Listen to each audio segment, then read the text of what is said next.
महाराष्ट्र चुनाव की तैयारी जोरों पर। महायुति में सीटों का हुआ बंटवारा। आइए जानते हैं किसके खाते में कितनी सीटें। महाराष्ट्र में विधानसभा चुनाव सर पर है।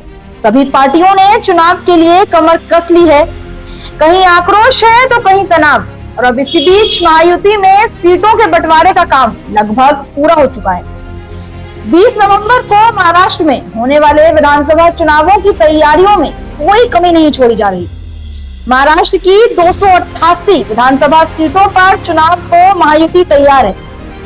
बता दें कि राज्य में बीजेपी, शिवसेना और एनसीपी गठबंधन की सरकार है। 2019 के चुनाव में बीजेपी ने सबसे ज्यादा 105 सीटें जीती थी। इस बार भी महायुति पूरे जोश से राज्य में एक बार फिर से सरकार बनाने को तैयार है। वर्तमान में बीजेपी के 103 विधायक हैं। शिवसेना शिंदे के पास 40 विधायक और एनसीपी अजीत के पास 43 विधायक हैं। महाराष्ट्र के आगामी विधानसभा चुनावों में अब ज्यादा समय नहीं बचा है।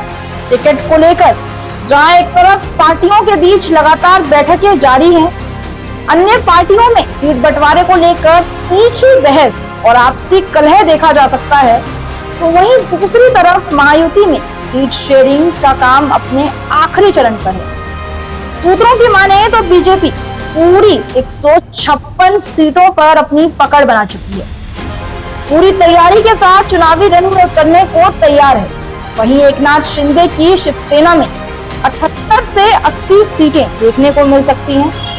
इतना ही नहीं, अजीत पवार की एनसीपी को 53 से 54 सीटें मिलने की संभावना है। इस बार भी महायुति पूरे जोश के साथ मैदान में उतरने जा रही है और सीट शेयरिंग पर अंतिम दौर की बातचीत चल रही है।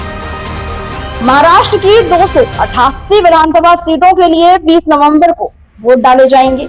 नतीजे 23 नवंबर को घोषित किए जाएंगे। चुनाव में अब ज्यादा समय बचा नहीं है और प्रदेश में खलबली बखूबी देखी जा सकती है। किसकी होगी जीत, कौन मारेगा बाजी, सबकी जुबान पर बस एक ही सवाल है। महाराष्ट्र की दिलचस्प राजनीति। पिछले चुनाव में बीजेपी को 105, शिवसेना को 56, एनसीपी को 54 और कांग्रेस को 44 सीटें मिली थी। हालांकि चुनाव के बाद शिवसेना एनडीए से अलग हो गई और उसने एनसीपी कांग्रेस के साथ मिलकर सरकार बना ली। शिवसेना के उद्धव ठाकरे मुख्यमंत्री बने। जून 2022 में शिवसेना में आंतरिक कलह हो गई। इसके बाद एकनाथ शिंदे ने पार्टी के 40 विधायकों को तोड़ दिया। एकनाथ शिंदे बीजेपी के समर्थन से मुख्यमंत्री बन गए। अब शिवसेना 2 गुटों में बंट चुकी है। शरद पवार की एनसीपी भी 2 गुट, शरद पवार और अजीत पवार में बंट गई है। महाराष्ट्र की राजनीति में फेरबदल और उठापटक बखूबी देखा जा सकता है।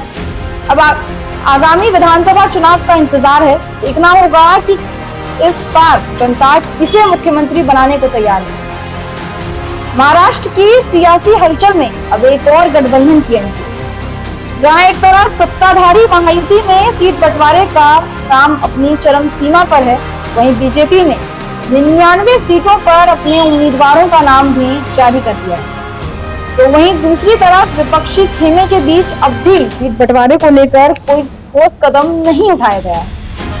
अब तक आपसी मामलों में उलझे हुए हैं। इतना ही नहीं, महाराष्ट्र की इस सियासी घमासान के बीच अब तीसरे गठबंधन की भी एंट्री होने वाली है। बीजेपी से राज्यसभा सांसद रहे संभाजी राजे छत्रपति की अगुवाई में हुए इस नए गठबंधन में राजू शेट्टी की पार्टी, स्वाभिमानी शेतकारी पक्ष बच्चू कुड्डू की अगुवाई वाली प्रहार जनशक्ति पार्टी भी शामिल है।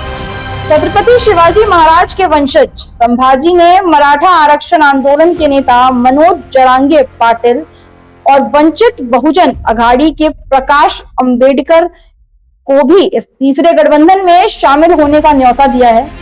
उन्होंने ये भी कहा कि 2-2 शिवसेना, 2-2 एनसीपी हैं। इन दोनों पार्टियों के एक गुट सत्ता में हैं और एक गुट विपक्ष में है, जिससे आम जनता भ्रमित हो गई है। महाराष्ट्र की जनता परिवर्तन के लिए बेचैन है, वो बदलाव चाहती है। महाराष्ट्र की राजनीति पर नए गठबंधन का आखिर कैसा होगा असर, किसे होगा नुकसान, किसे होगा फायदा। परिवर्तन महाशक्ति गठन ने महायुति और अघाड़ी दोनों ही गठबंधनों की चिंता बढ़ा दी है। नए गठन का मतलब है नए वादे, नई उम्मीदें, नया भरोसा। जी हाँ, क्या इस गठबंधन से महाराष्ट्र की राजनीति की छवि बदलेगी या एक बार फिर ये भी यूं ही बातों में रह जाएगा? ये तो आने वाले समय का विषय है, पर इसकी अगुवाई से एक बात तो साफ हो गई है कि इस गठबंधन को अगर मनोज जरांगे पाटिल भी समर्थन दे देते हैं, प्रकाश अंबेडकर की पार्टी भी इसमें शामिल हो जाती है, तो ये विपक्षी एनडीए के लिए मुसीबत का सबब बन सकता है।